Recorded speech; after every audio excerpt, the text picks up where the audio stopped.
네, 정치권 관심 뉴스 짚어보겠습니다. 오늘은 이종근, 김준일 두 분 평론가와 함께하겠습니다. 안녕하세요. 안녕하세요. 네, 어서 오세요. 자, 윤석열 대통령이 홍준표 대구시장과 그제죠. 지난 16일 만찬 회동을 한 사실이 뒤늦게 알려졌죠. 자, 그 자리에서 홍 시장이 후임 총리, 비서실장으로 김한길 국민통합위원장, 장제원 의원 이렇게 추천했다고 합니다. 자, 이 추천한 배경 어떻게 보셨습니까? 일단 홍준표 시장은 이렇게 얘기를 합니다. 국무총리는 야당과 소통을 할 수 있는 사람, 그리고 야심이 없는 사람. 그다음에 비서실장은 정무 감각이 있고 윤 대통령에게 충직한 사람, 충성을 다할 사람, 이렇게 각각 그 조건을 이야기하면서 거기에 가장 걸맞는 사람으로 김한길 국민통합위원장하고 그다음에 장제원 전 의원을 추천했다라고 언론은 보도하고 있습니다. 그러고 보면 이 두 사람이 그런 기준에 그렇게 적합한 이미지인 건 맞아요. 근데 제 개인적으로 생각에는 홍준표 시장이 더 많은 사람들 추천했을 것 같은데 굳이 언론에서 또 언론에 이렇게 얘기해요. 복수의 후보를 추천했다. 예. 그런데 언론에서 그 뒷기절에 딱 두 사람을만 이렇게 추천한 것처럼 또 이었단 말이죠. 예. 그럼 제 생각에는 뭐냐면 많은 사람들을 추천했을지라도 홍준표 시장 입장에서 지금 윤 대통령 마음속에 있는 사람이 누굴까? 사실 그 두 사람이 가장 마음속에 있지 않을까를 도리어 더 끄집어내서 이야기해 줄 수 있는 예. 그 정도의 정치적 감각이 있는 사람이 저는 홍준표 시장이라고 생각하거든요. 예. 도리어 홍준표 시장이 이 대통령의 어떤 짐 하나를 덜어주는 그런 역할을 하지 않았나. 도리어 대통령이 하고 싶은 그런 추천 인사를 적극적으로 추천한 게 아닌가. 그런 결과를 아마 내일 정도엔 발표한다고 지금 나오고 있거든요, 벌써. 예. 그러니까 그렇게 지금 진행이 되고 있다라고 저는 추측을 합니다. 그렇게 보십니까? 윤심을 읽은 것이다. 네네. 예. 그런데 지금 그 국정쇄신, 인적쇄신의 이런 흐름에 좀 맞는 인물들이라고 보십니까? 뭐 지금은 누가 와도 맞는지 조금 애매한 상황이 돼버렸어요. 그러니까 너무 일단은 시간을 좀 길게 잡은 것도 있고 너무 많은 인물들이 이제 하마평에 오르고 거론이 됐습니다. 그냥 대략 세봐도 그러니까 총리하고 비서실장 다 합치면은 대략 한 15명 이상이 지금 언급이 된 것 같아요. 이런저런 인물들. 그러니까 이게 약간 찔러보기 형식이다. 이런 식으로 조금 문제가 좀 많이 지적이 되고 있습니다. 저는 이분들을 임명한다고 해서 이게 쇄신으로 보일 거라고 생각하진 않아요. 그러니까 뭐 누가 다른 거 다 떠나서 윤핵관 오브 윤핵관이었던 장제원 의원이 갑자기 비서실장이 되면 대통령이 바뀔 것 같다라고 누가 읽겠습니까? 아마 보수 내에서도 그렇게 읽지는 않을 것 같아요.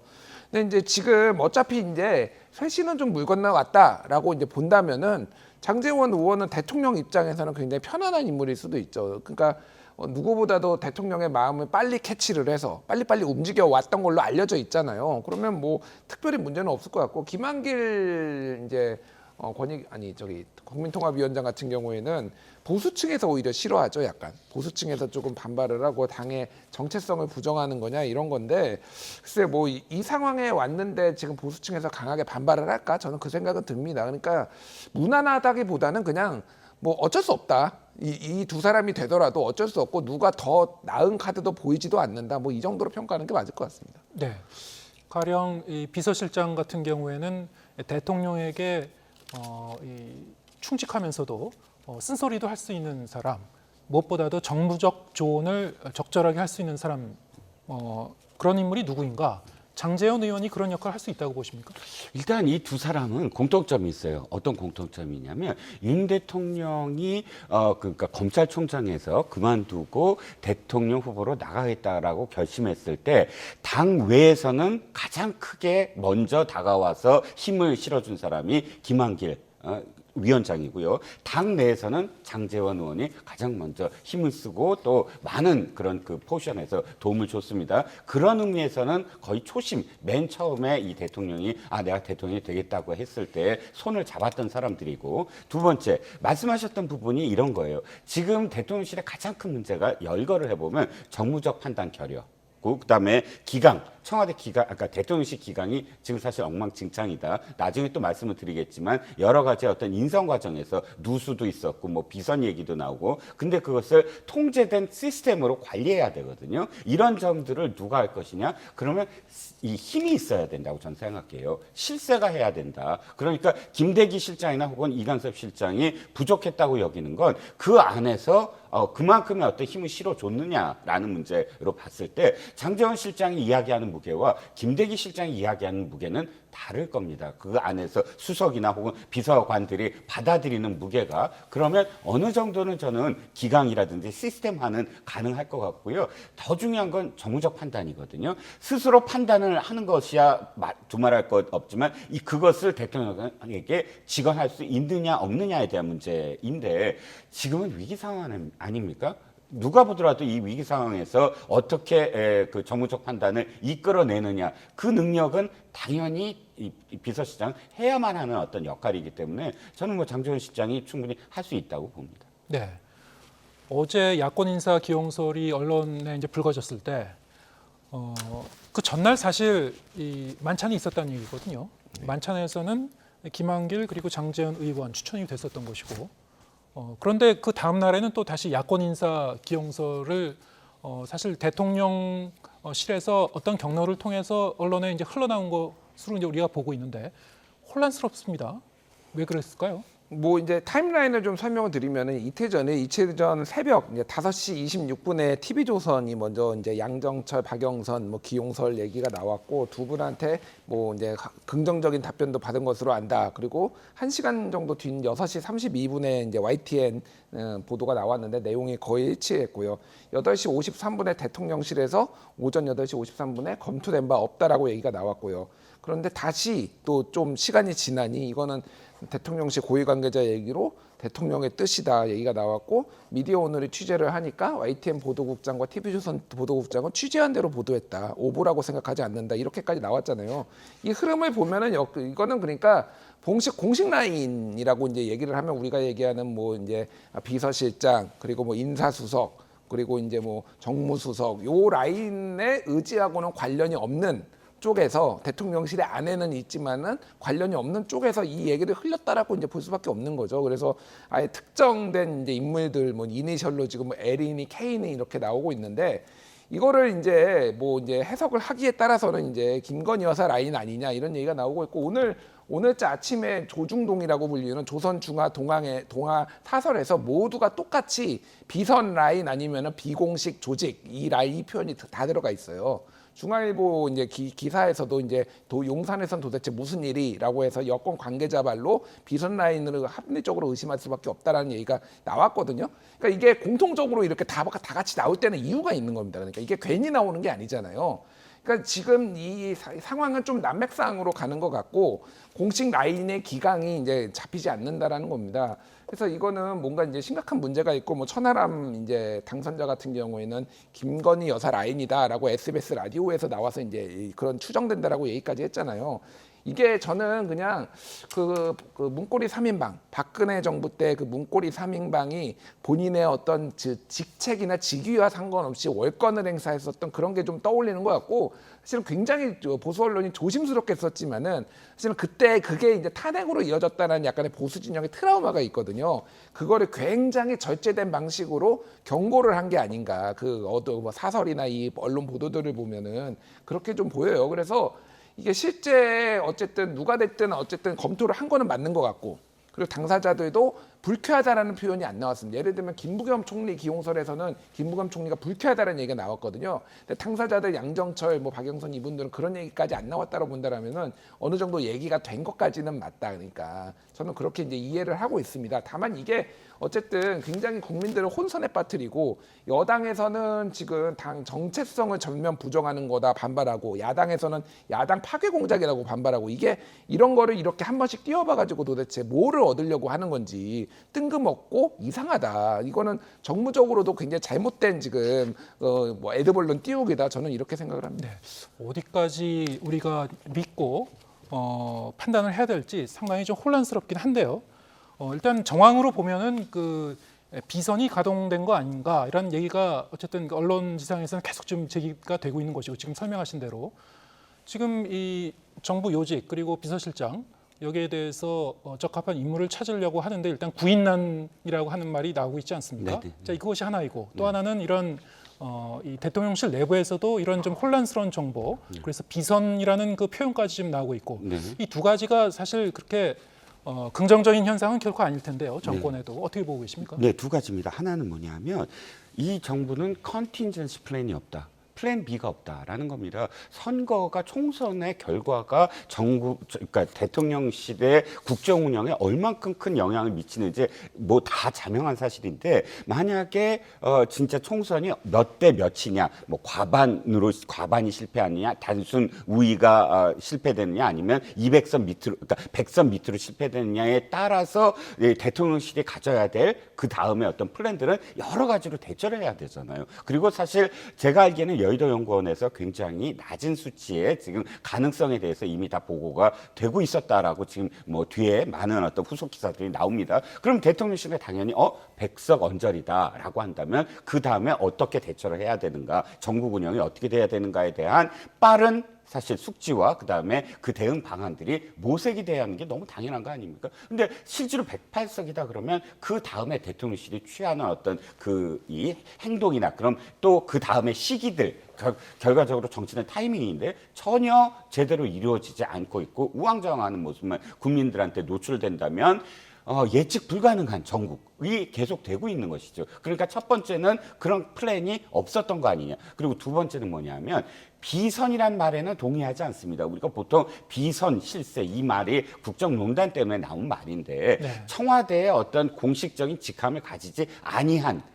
그 외에 어떤 조직이 있다라고 했을 때 보통 비선이지만 지금 타임라인 말씀하셨지만 이것을 건넨 사람들이 대통령실 안에 있는 사람인 건 맞거든요. 그럼 그게 비선이라고 하기보다는 도대체 업무 외에 그러니까 자신의 업무가 아닌데도 불구하고 다른 업무에 사실 개입을 한 것처럼 보이는 그런 상황이 됐다라는 겁니다. 근데 이번만이 아니라 사실 그 전에도 고위 관계자 발로 나오는 기사들이 대개는 해당하는 분야가 아닌데도 불구하고 언론에 흘려서 고위 관계자라는 그런 이름으로 대통령실 발기사들이 굉장히 많이 나왔어요. 아까 제가 말씀드린 대통령실의 기강이 안 잡혀져 있다, 시스템이 일관적이지 않다라는 말이 그래서 나오는 거거든요. 이번에도 고위 관계자가 최소한 인사기획관, 복두급 인사기획관이 아니고 또 이런 거를 발표할 때 사실 라인은 홍보수석이에요. 네. 홍보수석이 모든 거로 관장해서 언론에 어떠한 영향을 미칠 것인가 이것도 다 사실 홍보수석이 하는 것이지 인사나 홍보수석이나 정무수석 쪽에서 하지 아니한 그 이외에 다른 수석실에서 고위 관계자라는 이름을 빌려서 했다고 한다면 이건 시스템이 무너진 것이지 비선은 아니다. 근데 둘 다 크게 뭐 차이는 없습니다. 둘 다 엉망인 건 맞지만 그럼에도 불구하고 우리가 하도 뭐 지난번 어떤 박근혜 정부 시절에 있었던 비선이란 말 때문에 되어서 그건 아니다라고 제가 강변을 하고 있습니다. 네. 자, 언제까지 그럼 끌 것인가? 이제 타이밍도 굉장히 중요한데요. 인선은 곧 조만간 발표할 것 같습니까? 어떻게 보십니까? 오래 끌 수가 없는 상황이 돼버렸어요. 지금은. 그러니까 너무 이제 누구를 하더라도 사실은 지금은 좀 파격적인 사람이 나오기도 어렵고 너무 많이 이제 소위 말해서 찔러보기를 한 상황이라서 지금은 이 전국 오히려 이 혼란한 막 이제 에드벌룬 띄우기 하마평 이 일주일간의 기간을 빨리 정리를 하는 게 오히려 국정에도 도움이 되겠다, 저는 그런 판단을 합니다. 그리고 제가 이제 이종근 평론가님의 의견에 조금 동의 안 하는 부분은 장제원 의원의 이제 이 만약에 비서실장이 되면은 공직 기강이 정말 잡힐 것인가? 정말로 이게 그 사람들이 그러니까 김대기나 이관섭이나 뭐 한호섭 이분들이 이를테면은 공직 기강을 못 잡아가지고 무능해가지고 정말 여기까지 온 것인가라고 본다라면은 저는 그냥 이건 다 대통령의 책임이에요. 이게 이 사람들의 책임이 아니라 대통령이 정확하게 힘을 실어줘야 하는 데다가 힘을 실어주고 잘못 나오는 데에 대해서는 질책을 하거나 이거를 바로잡으라고 하면은 이런 일이 안 생깁니다. 근데 이런 일이 계속 반복되는데도 아무런 조치도 안 하고 이 공식 라인이 그러니까 무기력해지는 거잖아요. 그럼 누구가 어떤 식으로 이거를 고쳐야 되는지는 명확합니다. 대통령이 힘을 실어주고 그거에 대해서 시정을 하면 되는 거예요. 근데 그러면은 예를 들면은 지금 아까 전에 나왔던 그 고위 관계자 얘기들이 예를 들면 뭐 저는 모르겠습니다. 뭐 그 천하람 당선자가 얘기했듯이 김건희 여사 라인이라고 본다라면은 그 사람들이 그러면은 그 장제원 비서실장이 오면 입을 정말 다 다물까요? 누가 더 파워가 더 센지는 가봐야 하는 건데요. 그러니까 이게 이 국정 난맥상은 정말로 이번에 정리가 안 되면은 이게 두고두고 정권에 굉장히 큰 부담이 될 것이다라는 말씀을 드리겠습니다. 네. 사실 천하람 당선인의 그 발언 내용도 좀 논평을 해주셨습니다만 우리가 어디까지 그 신뢰를 할지 여러 가지 이 언론상에서도 너무나 많은 버전의 그 설들이 나오고 있기 때문에 좀 혼란스럽긴 합니다. 자, 그럼 이런 상황에서 홍준표 대구시장 뭐 총선 직후부터 연일 이제 한동훈 전 비대위원장 때리기에 나서고 있고요. 또 한편으로는 윤석열 대통령을 옹호하는 그런 그 발언도 내놓고 있습니다. 자, 이런 현상 어떻게 보셨습니까? 일단 홍준표 시장이 적절하진 않다. 일단 뭐 제가 그 분석한 거에 이전에 당의 문제만 얘기하면 지금 이 당은 무슨 문제가 있냐면 총선에서 참패한 정당은 반성과 성찰이 있는 거 맞습니다. 누구한테 책임이 있는가도 가려야 됩니다. 하지만 그것이 통합을 해치는 수준, 그러니까 너만 잘못했다, 나는 잘했다 식으로 간다고 한다면 언제나 되풀이되지 역사에서 보듯이 그 정당은 다시 집권하거나 다시 일어설 수 없는 지경으로 소수당으로 계속 전락하는 예가 있거든요. 그렇다면 홍준표 시장이 제3자적인 어떤 입장을 취하고 있었어요. 물론 당연하죠. 지자체장이니까. 그런데 갑자기 뛰어들어서 콩나라 뭐 감나라 하면서 이야기하는 부분은 적절하지 않다라는 걸 전제로 하고, 두 번째, 그럼에도 불구하고 홍준표 시장이 대통령도 만나고 또 옹호도 하고 또 폐쇄자, 적통, 뭐 또 주군, 적자, 이분이 조선왕조실록은 너무 많이 뭐 읽으셨는지 모르지만 전 근대적인 어떤 용어를 사용해가면서 한동훈 비대위원장을 비판하는 이유는 누가 보더라도 자신의 어떤 정치적인 입지에 준해서 지금 발언하는 게 아니냐. 그러니까 홍준표 시장이 대권에 욕심이 있는 건 누구나 다 알 수 있는 사실인데, 문제는 포지셔닝을 어떻게 하느냐의 차이인 것 같아요. 지금 대통령한테 대통령 잘못이다, 그리고 이건 어떻게 국정쇄신을 해야 된다라는 어떤 입장을 해서 척을 세우면서 대권 2인자 내지는 대권 가도를 달릴 것이냐, 아니면 지금은 대통령을 옹호하는 입장에 서서 대통령의 척을 지는 어떤 세력과 세력에게 자신이 대신 나서서 방어를 해주고 당대표가 되든 아니면 뭐 계속 그런 입장을 취하든 간에 나중에 집권한 4년 차부터 이제 마지막 피치를 올린다, 이런 어떤 차이에서 자신이 판단하기에는 지금은 대통령 편에 서는 것이 훨씬 하이 리스크 하이 리턴이 될 수 있다라고 판단한 게 아니라 자, 싶습니다. 그런 정치적 셈법이 깔려 있다. 자, 그런데 홍 시장이 이를테면은 이번 선거 참패를 이 당이 아닌 대통령 책임으로 돌리면 안 된다라든가, 또 지금 당원 100% 당대표 선출하는 룰을 그대로 유지해야 된다든가, 자, 이런 말이 지금 국민의힘에 뭐 도움이 되는 얘기라고 보십니까? 어떻게 보십니까? 그러니까 저는 이번 그 두 분의 만남을 제가 이제 다른 방송에서도 얘기를 했는데 유농합작이다. 이게 예전에 약간 국공합작 이런 느낌으로 유농합작이라는 표현을 썼는데, 정확하게 두 분의 이해관계가 맞아 떨어졌다라고 저는 봐요. 그러니까 일단은 이제 한동훈은 이제 윤석열 대통령 입장에서는 본인이 이제 부하 직원처럼 있었던 한동훈 비대위원장이 일종의 반기를 든 것에 대한 불쾌감이 있었다라는 거는 여러 언론 보도로 이미 나왔고, 그리고 홍준표 대구시장의 입장에서는 잠재적인 대권주자로서 예전부터 계속 견제를 해왔거든요. 그래서 최근에 이제 표현 자체가 조금 더 좀 거칠어졌어요. 그러니까 이게 맞는 건 너는 특검 준비나 해라 뭐 이런 얘기를 하는데, 그러니까 좋은 노래도 1절까지가 맞는 얘기도 1절까지는 들을 수가 있는데 이거 2절, 3절, 4절 지금 6절까지 지금 하시는 것 같습니다. 근데 이게 정말로 그러면 대통령의 뜻하고 무관할까? 이 미팅까지 만남까지 16일 만남까지 보니 사람들이 이제 이거는 일종의 이제 손을 잡았구나 지금. 그리고 그 홍준표 시장은 조금 이게 있는데, 제가 대통령을 주어로 해가지고 대통령을 비판한 거를 제가 본 적이 없습니다.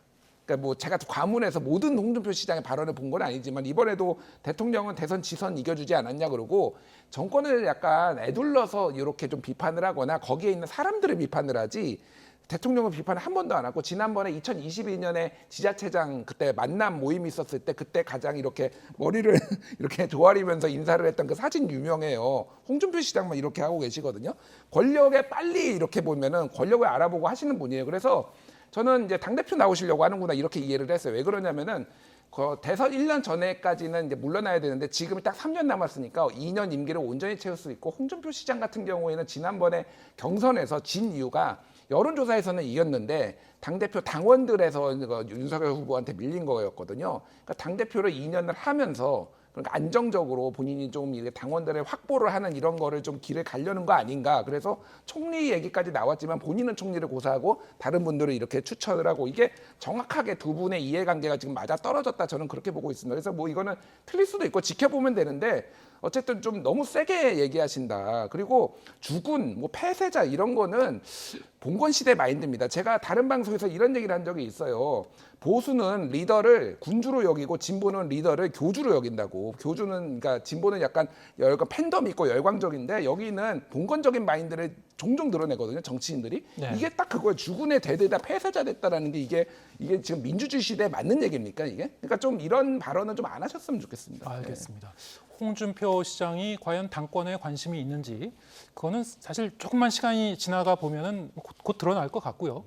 그런데 이렇게 한동훈 그 비대위원장 때리기에 나서는 그 배경이 사실은 이 한동훈 그 전 비대위원장에 대한 어떤 정치적 견제의 의미라면 이렇게 연일 한동훈 이렇게 글을 올리는 것이 오히려 좀 부작용이 있지 않을까요? 계속 그 이름을 소환시키는 거니까 어떻게 보십니까? 그렇죠. 저는 홍준표 시장의 스타일이 있어요. 치고 빠지는 것도 능하고 여론이 어떻게 돌아간다는 것에 대해서 아주 민감하게 반응하시는데 지금 평론가님 말씀하시는 것만큼 여론이 그러니까 진영을 떠나서 눈살을 찌푸릴 정도로 계속되거든요. 이거는 홍준표 시장 스타일이 아니에요. 제가 보기에는. 그러니까 자기 홍카콜라인가요? 거기서도 댓글에서 이렇게까지 말씀하시면 굉장히 데미지가 있을 것 같지 않느냐라고 했을 때 내 말이 맞는 날이 곧 맞는 걸 깨닫게 된다 이렇게 대답을 했습니다. 뭐 그렇다고 해서 지금 감정이 너무 격해져서 그럴 것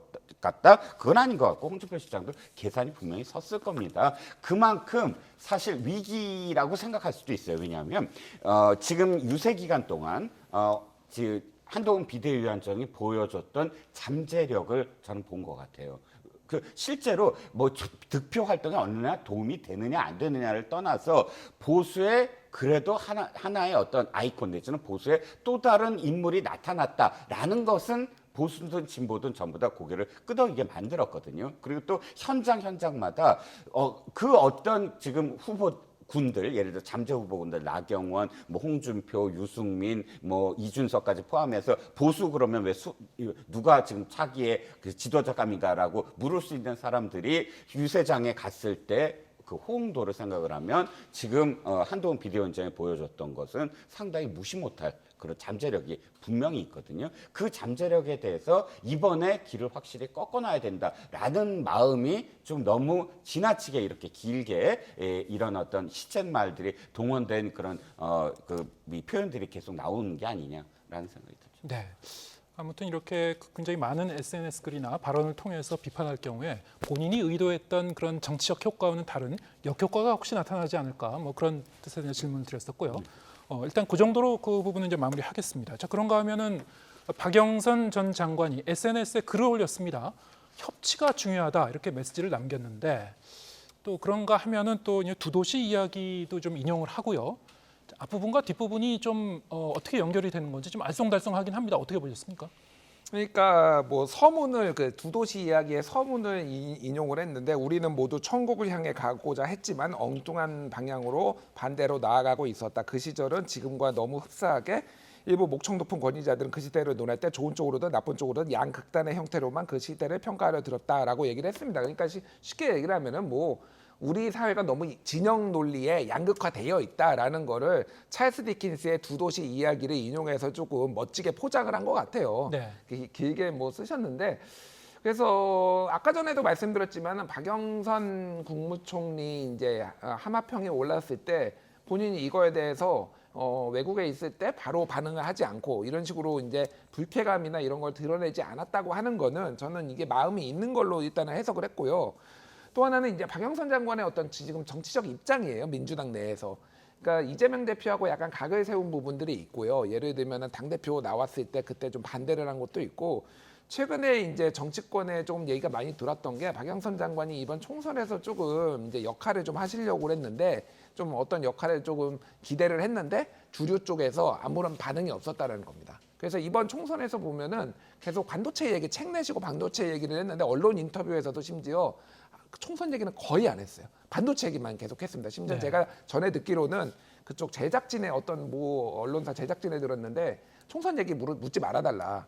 이런 식으로 했다라는 거예요. 그러니까 이미 약간의 지금 이재명이 있는 이 민주당에서는 조금 힘들 수도 있겠다. 본인이 판단을 하신 거 아니까 저는 그렇게 이해를 하고 있는데 네. 이게 이제 어떻게 인사가 날지는 좀 지켜봐야 될 것 같습니다. 지금의 더불어민주당 현 상황에서는 본인이 좀 개입할 공간이 없다고 이제 판단한 것 같고 그렇다면 그 말이 맞다면은 민주당에서 마음이 떠났다. 그러면은 여권에서 그럼 제안이 왔다면은 거기에 대해서 내가 한다 안 한다 명확하게 얘기해야 되는데 오늘 올린 SNS 글은 상당히 좀 애매하긴 하거든요. 지금 말씀 들어보면은 그래도 본인이 마음은 조금 있는 것처럼 내비쳤다. 하지만 그 후반부를 보면은 안 하겠다는 것처럼 이제 들리기도 하고 뭐 어떤 겁니까? 그러니까 저는 아직 결론이 나오지 않았지만 현재 진행이다 정도의 어떤 느낌이었어요. 네. 최소한 지금 말씀하셨듯이 선을 긋지 않았거든요. 선을 긋지 않았다는 건 정치적인 그런 해석을 조금만 더 가미한다면 어느 정도는 제안은 왔었는데 근데 제안만 온다고 해서 이것이 성사되는 건 아니잖아요. 두 가지가 필요해요. 하나는 뭐냐면 그렇다면 나한테 정권을 줄 것인가에 대한 확신이 있어야만 제 자신이 받을 어떤 비판이라든지 굴곡을 헤쳐나갈 수가 있거든요. 왜냐하면 정권이 없이 그냥 허수아비처럼 내세워지면 맞는 화살만 맞고 그 다음에 그냥 소모처럼 소모되는 어떤 입장이기 때문에 그러면 그 조건에 지금 확답을 얻었느냐에 대한 문제이고 두 번째는 여론.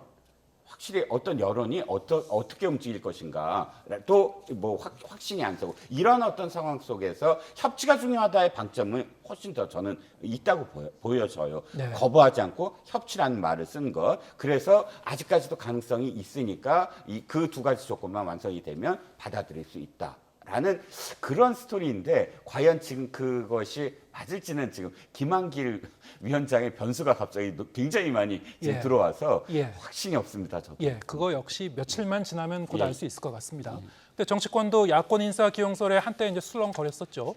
야당은 물론 여당에서도 절차상에 문제가 있는 거 아니냐 이런 목소리가 나오고 있습니다. 발언 직접 듣고 오시겠습니다. 야권의 실질적인 추천을 받든가 예. 아니면 뭐 어느 정도 양해가 되든가 뭐 이래야 되는데 그런 거 없이 만약에 그냥 떠보는 식이었다든가 지금 그런 식으로 정리가 되고 있지 않습니까? 대통령실은 아니라고 부인했지만 예. 그러면 모양이 참 이상하게 된 거죠. 국민들이 보시기에 협치의 상징적인 인물을 뭐 야당에서 추천을 받는다든지 이런 절차가 있었다면 충분히 뭐 있을 수 있는 아이디어라고 생각하는데 박영선, 양정철, 김종민이라는 이 세 분이 과연 이분들을 기용한다고 해서 야당과 협치가 될까? 네, 일단 그 야당과의 이 협치와 관련해서 사전 협의 부분이 없었다. 이거 건너뛰은 거다. 그 부분에 대한 이제 문제 제기가 계속 있는 것 같고요. 지금 발언 얘기를 들어보면은 이 야당에서 어떤 추천을 받아서 그런 과정을 거쳐서 야당 인사를 기용한다면 어떻겠느냐 이런 그 얘기인데 현실성이 있다고 보십니까? 뭐 그거는 대통령의 의중이겠죠. 대통령의 의지가 있으면 하는 건데 지금 어떤 시그널도 나오지 않잖아요. 지금 네. 최근에 국무회의 모두 발언에서도 역시 뭐 협치나 뭐 영수회담 얘기가 안 나왔고 4시간 뒤에 해설 박스에서 모든 게 열려 있다라고 한다면은 그냥 없었던 일이다. 저는 그렇게 이해를 하고 있습니다.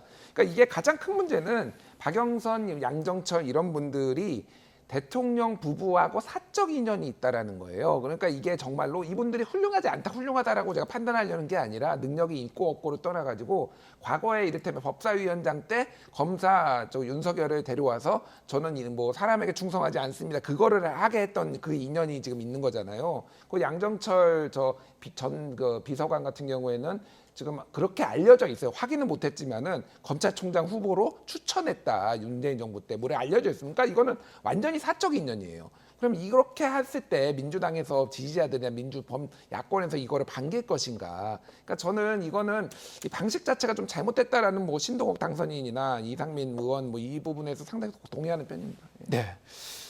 자, 이런 상황에서 윤 대통령의 국정 지지율이 크게 이제 떨어진 그런 여론조사 결과가 나왔습니다. 취임 이후 이제 최저치라고 하죠. 어떻게 보셨습니까? 두 가지죠. 하나는 30%가 이제 무너졌다. 네. 무너졌는데 그것도 큰 폭으로 무너졌어요. 27%면 그러면 이게 어디까지 갈 것이냐에 대한 그런 우려가 국민들 사이에 또 있을 겁니다. 왜냐하면 20% 초반대까지 내려간다고 하면 과연 국정 운영을 계속 할 수 있을 것인가? 일본 같은 경우 20%대가 이 조기 다시 한번 총선을 치르느냐의 어떤 그 기준점이라고 하지 않습니까? 그 내각을 다시 총사퇴시키는 그런데 20%대를 지금 처음으로 아까 30%가 돌파됐다는 거 그리고 역시 총선 참패에 대해서 국민들이 이렇게 심각하게 바라보고 있구나 그리고 그것이 대통령 책임이구나라고 느끼는 것이 지금 대통령 그 부정평가, 수행평가에 나타나고 있다. 이 두 가지가 앞으로 어디까지 또 갈 것인가에 대한 어떤 그런 이 눈길을 좀 모으고 있는 지점이죠. 네. 자, 이렇게 이제 여당이 총선 참패 후 수습 방안에 이제 모색에 나섰습니다만 좀처럼 이제 속도가 나지 않고 있습니다. 일부 수도권 당선자들을 중심으로 당을 향한 쓴소리가 커지고 있는데요. 그 발언도 듣고 오시겠습니다.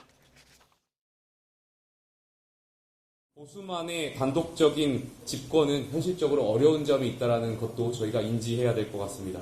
청년과 중도와 보수가 연합하지 않으면 향후 선거에서도 저희가 어렵다라는 점을 22대 당선인 분들께서 많이 고민하셔야 될 것 같습니다.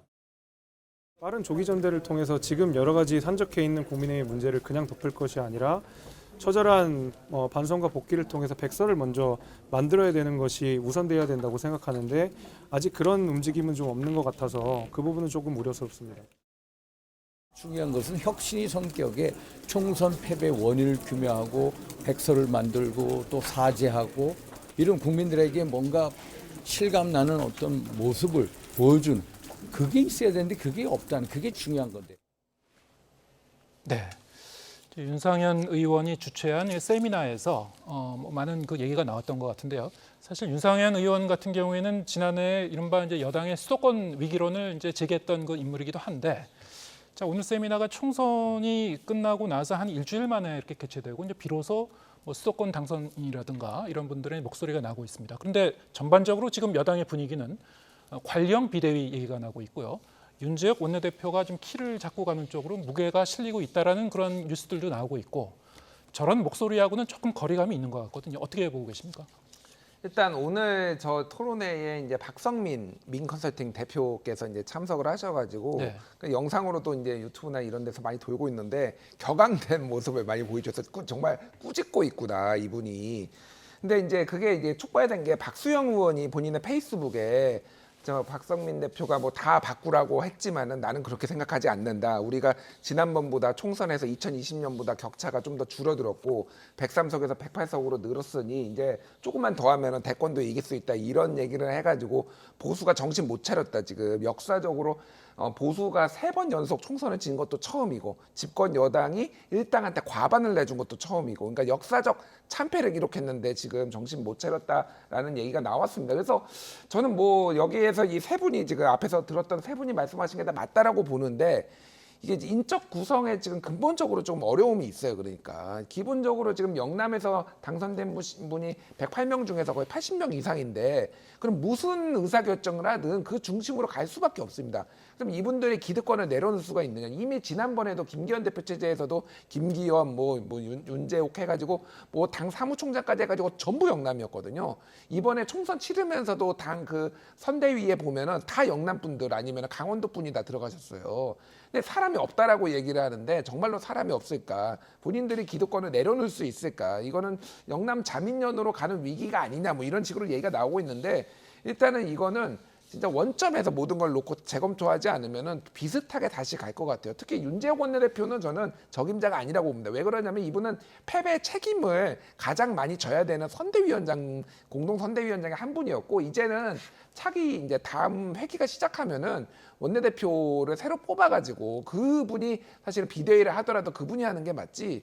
그래서 윤재욱 대표가 지금 하는 게 맞나? 이런 생각이 들 수밖에 없는 거죠. 네. 이 영남 자민련이라는 말 자체가 이제 여당 입장에서도 굉장히 뼈아픈 표현일 것 같은데 그런 말들이 지금 아주 빈번하게 언론 보도에서도 나오고 있습니다. 실제로. 그렇죠. 그런데 지금 말씀하신 그 부분이 굉장히 핵심적인 포인트 같은데요. 그렇죠. 당선인 중에서도 영남권이 너무나 지금 그 비중이 크고 그렇죠. 이 뭐 당선인 총회를 한다거나 이 의견을 수렴한다고 하더라도 안정론이라든가 저런 목소리하고는 좀 동떨어진 얘기가 나올 수밖에 없는 구조. 어떻게 풀어갈 것 같습니까? 그렇죠. 지금 양 당이 지금 달라졌어요. 민주당은 처음으로 사실은 주류 교체가 이루어졌습니다. 3연승을 했지만 앞에 2번은 주류가 그대로 남아 있었어요. 586이라든지 혹은 호남 정치인이라든지 일부 영남 정치인이라든지. 그런데 이번에 주류가 교체가 됐습니다. 물론 새로운 어떤 세력이 그렇게 바람직하거나 어떤 의미가 있다고 보지는 않지만 그래도 주류는 교체됐다. 근데 그 주류 교체가 어떤 의미냐면 당원의 교체거든요. 권리 당원들이 그렇게 저는 찬성하지 않지만 팬덤이 근데 그 안에 호남 당원이 이 당에도 원래 50%가 넘었었어요. 그런데 지금 거기는 굉장히 많이 바뀌었고요. 여기는 영남 당원이 역시 한 40% 여전히 지금 차지하고 있습니다. 그럼 당의 체제를 어떻게 바꿀 것인가에 대한 문제도 있어야 되고 또 실제로 패배했으니까 그 패배에 대한 어떤 책임과 반성과 성찰이 보여야 되는데 사실 안 보였다는 거예요. 지난번 당선자 그 모임에서도 그렇고 또 중요한 건 당을 어떻게 바꾸겠다라는 그런 과정들도 지금 보니까 굉장히 회의만 거듭하고 있어요. 뭐 중진 회의하고 원로 회의하고 당선자 회의하고 그럴 때 아니거든요. 지금 윤재욱 그 원내대표 권한대행한테 필요한 건 이런 결단력이 좀 필요해요. 빨리 이것을 조기 전대를 할 것이냐. 근데 제 개인적인 의견은 뭐냐면 언제까지 집권 여당이 비대위를 할 겁니까? 비대위는 야당이 하는 거예요, 주로. 왜냐하면 야당은 패배했기 때문에 그때마다 빨리 어떻게 수습을 하고 그 당을 정상화시키려는 노력이기 때문에 비대위를 하는 거지. 집권 여당은 비대위를 해서는 저는 안 된다고 보거든요. 왜?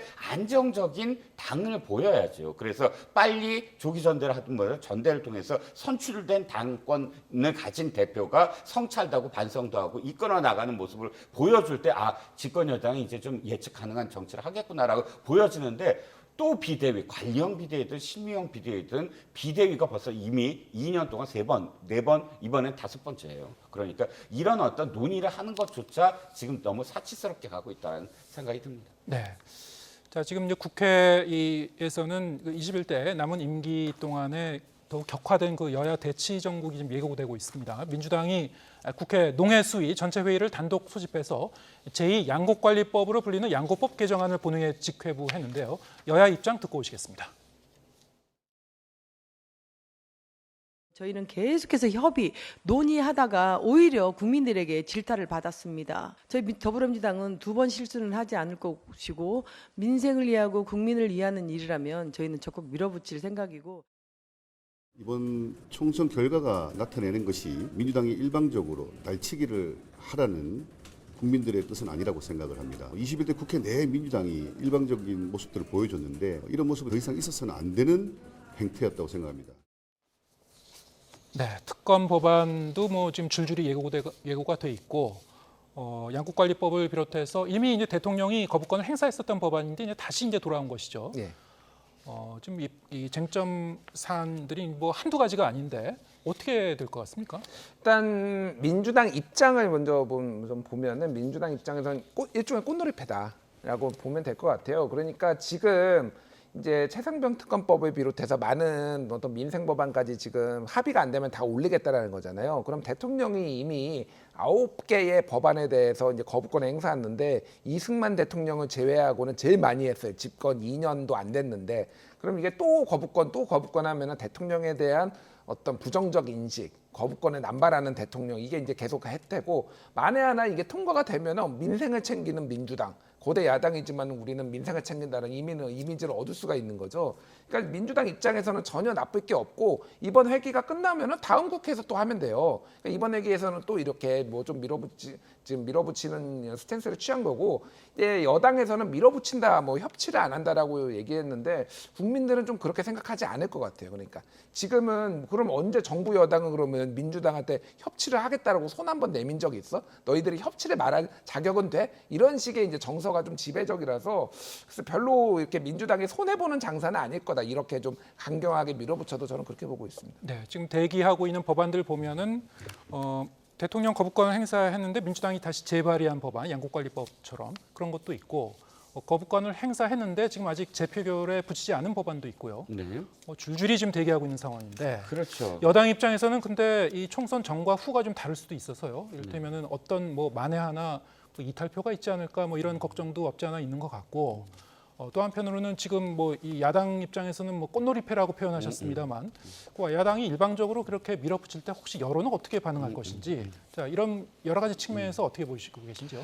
그런데 만약에 이탈표를 생각을 하고 이 법안이 진정성 있게 통과되기를 원한다면 새로운 국회에서 하는 게 더 사실은 맞지요. 왜냐하면 새로운 국회는 192석이라는 지금보다 범여권으로 따졌을 때 훨씬 더 많은 우군이 있는 그런 상황이니까 실질적으로 그리고 또 원래는 이렇게 관례적으로 하나의 그 회기 속에서 이루어지지 않은 법안인데 바로 한 달 후에 새로운 어떤 국회가 열리면 그 남은 한 달 동안은 이렇게 쟁점 법안을 갖고 다투지는 않는 게 관례입니다. 네. 왜냐하면 이미 선거 결과가 나왔기 때문에 새로운 국회에서 그것을 다루는 게 맞다고 다들 관례적으로 그래 왔는데 말씀하셨듯이 사실 정치적인 의도죠. 정치적으로 이것을 부각시키면서 그런 어떤 여론전을 펼치는 그 분위기 그대로 국회를 열겠다. 그대로 국회를 열어서 드라이브를 걸겠다라는 정치적 의도로밖에 해석이 안 되는 부분입니다.